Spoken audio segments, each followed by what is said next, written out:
You know the feeling, right? You're just scrolling and then bam, there it is. Some awful story, a dangerous new challenge, a statistic that just makes your stomach drop. You might try to scroll past it, but it sticks with you, doesn't it? So today, we're going to dig into why. Why do these painful facts seem to spread like wildfire? And why is it so hard for us to just look away? All right, let's just get right into it with a number. And this number really sets the stakes. 110. Well, since just 2021, that's the estimated number of people who have died globally from one single viral trend, the so-called Blackout challenge. It's this absolutely terrifying game of self-asphyxiation. For what? A quick high? And the worst part, it's mostly kids and teens. And look, behind a number like 110, there are real families, absolutely shattered. This quote here, it's straight from a lawsuit filed by parents against platforms like TikTok. They're basically saying the algorithm, the For You page, acted like a digital dealer, actively pushing this poison to their kids. This really changes the conversation, right? It's not just some tragic accident. It's being framed as a massive failure of corporate responsibility. But here's the crazy part. Even with all that horror, millions of people watch. Millions. We share it, we comment on it, we can't stop engaging with it. And that brings us to the big question for today. Why? What is it about these awful, painful stories that makes them so magnetic? What is going on inside our brains that makes us want to stare right into that abyss? Okay, so to get to the bottom of that why, we've got to start with the science. We're going to look at the powerful psychological triggers, the neurological shortcuts that make this kind of shocking stuff go viral before our brains can even catch up. So the core concept here is something called the high arousal negativity bias. It sounds complicated, but it's pretty simple, really. Our brains are basically hardwired for survival, right? That means we're built to pay way more attention to threats than to anything good. So when content comes along that makes us anxious or shocked or surprised, it literally hijacks the emotional part of our brain and our first instinct to react, to share instantly. And this here shows you exactly how that hijack happens. Step 1, you see something totally shocking, like one of those Blackout challenge videos.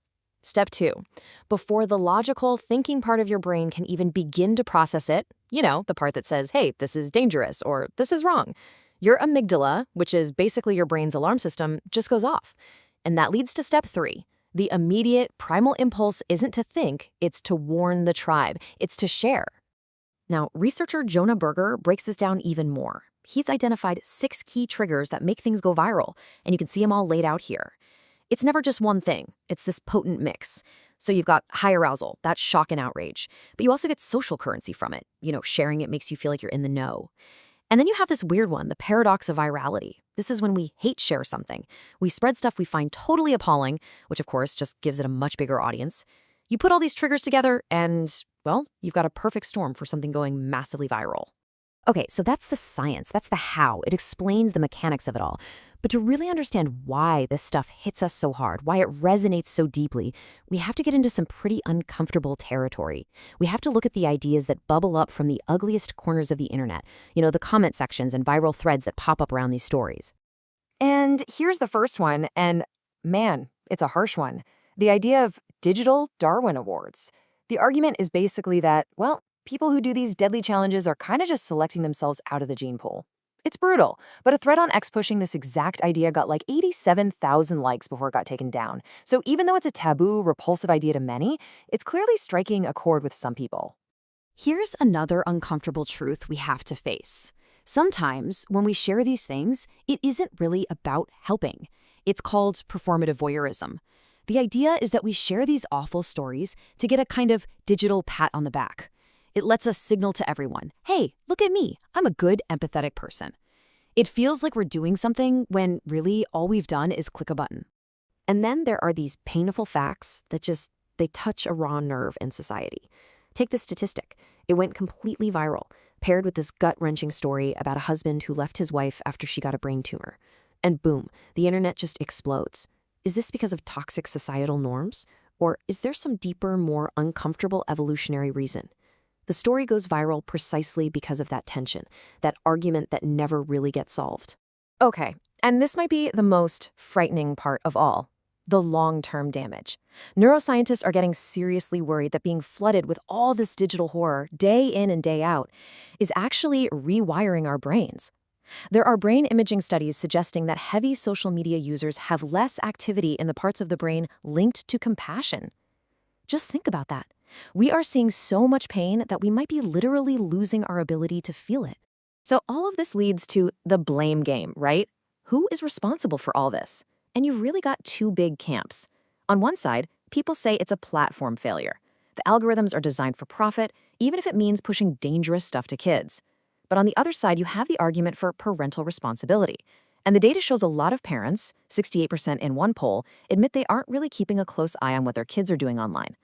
The real answer? It's probably somewhere in that messy, uncomfortable middle.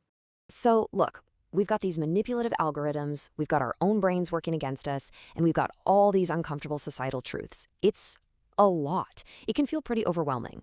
So the big question becomes, what do we do now? What can we actually do about any of this?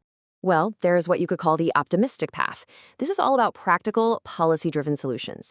Things like demanding that these companies show us how their algorithms actually work, funding better tools for parents to use, and maybe most importantly, teaching things like impulse control and digital literacy as core skills in our schools. The idea is to take all that outrage that goes viral and actually channel it into changing laws and improving education. But then, you get the more radical ideas, the stuff that's way more controversial. Some people are saying we should treat social media just like we treat tobacco, with warning labels and strict age gates you can't get around. There's even an idea for a so-called stupid tax, where platforms would have to pay fines to cover the ER bills from these viral challenges. And then, way over on the other end of the spectrum, you have the argument that, hey, a free society has to include the freedom for people to be foolish and make bad choices. So in the end, all these shadows we share online, these painful stories and facts, they're not just random noise. They're a mirror. They reflect our deepest fears, our hidden biases, and just how vulnerable we've become in this hyper-connected world. They grab us, I think, because they remind us just how fragile we all are. So the final question really isn't, how do we look away? The real question is, how do we stare directly into all this pain, actually learn from it, and use it to build something better, without letting all that darkness just completely consume us?